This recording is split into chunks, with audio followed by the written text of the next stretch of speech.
Just wanna see the light.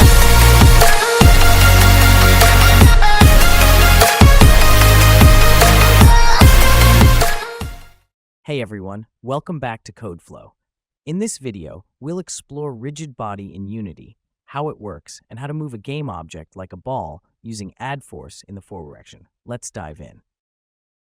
If you play your game while lifting your ball up, you won't see any change. It doesn't move or fall down. There's no physics acting on it. So how do we get that? Well, for that, we will use a Rigidbody for our game object. If you don't know what a Rigidbody is, let me explain. A Rigidbody is what makes a game object respond to physics, such as gravity, friction, and collisions. Without a Rigidbody, the game object will just stay in one place or move without realistic physics interactions.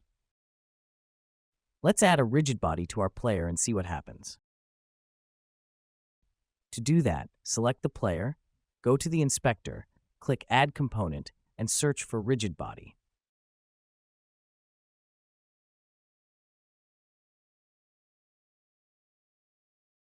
Now you can see that after adding the Rigidbody, our player has mass, drag, and other physics-related properties. It is now affected by gravity. So when you play, the ball will fall down because it has mass and gravity is pulling it downward. But why isn't it falling down from the ground? That's because of the collider. In Unity, if any two objects collide, they generally won't pass through each other, but forces can act on them. When you zoom in on the player, you can see the green line, which is the visual representation of the collider in our game object. Depending on the game object, they have different types of colliders. Our player has a sphere collider, but in our ground, we can find a mesh collider. Now, we'll add continuous force to our ball in the forward direction, the positive z-axis, to make it move. To do this, we need a script. Let's quickly reset the player to its original position and create a folder to put our script.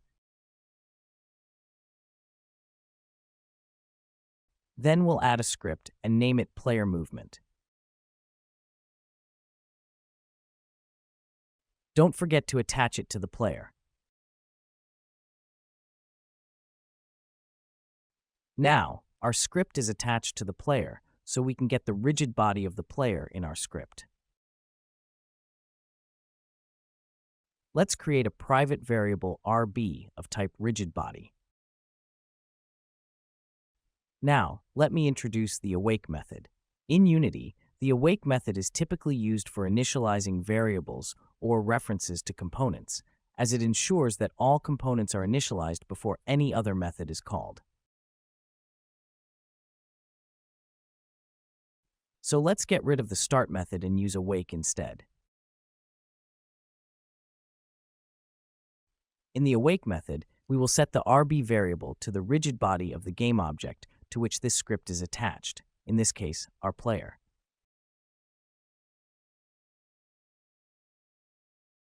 Once we have the Rigidbody, we can add force to it in the update method.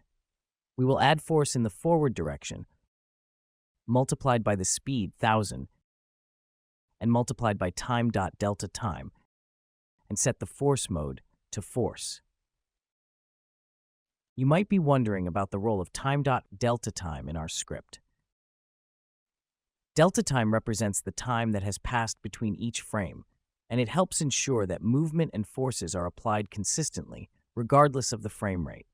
When we multiply AddForce by time.FixedDeltaTime, we're making sure that the force applied to the ball is proportional to the time passed, resulting in smooth and consistent movement.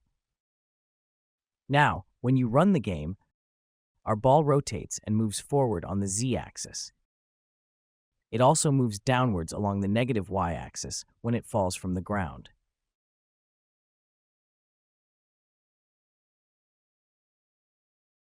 Next, let's quickly create a public variable that holds the forward force of the ball. This way, we can modify the value of the forward force directly from the inspector. This is super useful for testing purposes.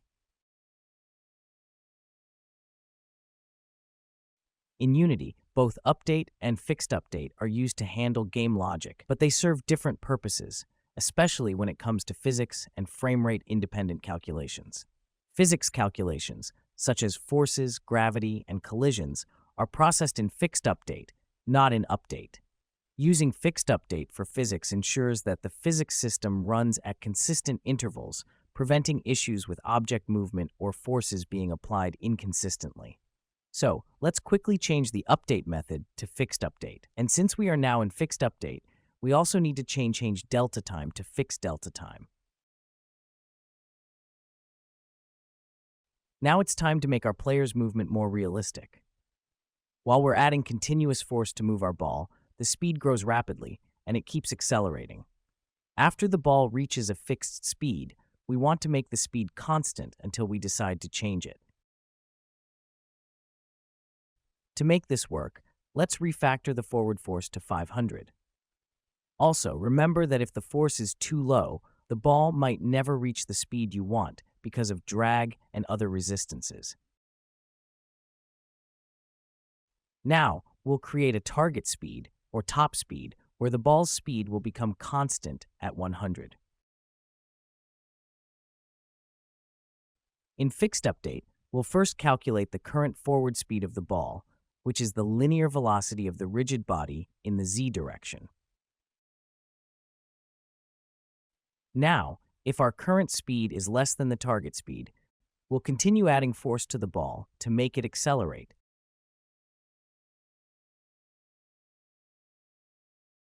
If the current speed is greater than the target speed, we'll clamp the forward speed to the target speed.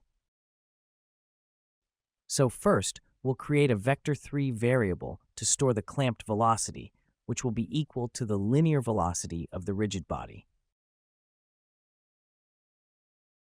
We'll set the z value to the target speed, and then set the rigid body's linear velocity to the clamped velocity. Now let's log the value to the console to see if it works.